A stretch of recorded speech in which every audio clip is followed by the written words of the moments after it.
आता हे संविधान बदलायचं असेल तर राजकीय पक्ष संपले तर विरोध करणारी ताकद संपते,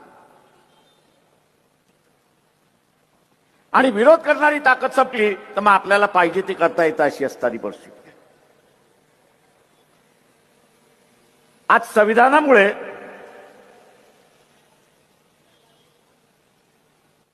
मान सन्मान अधिकार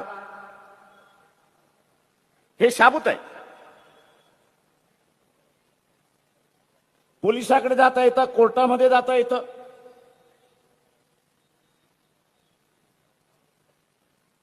आणि आपले अधिकार आपण जपू शकतो. पण उद्याच्या व्यवस्थेमध्ये मान आणि सन्मान हा आणि अधिकार हा त्या घटनेचाच भाग नसेल तर तुम्ही लढणार कोणाशी?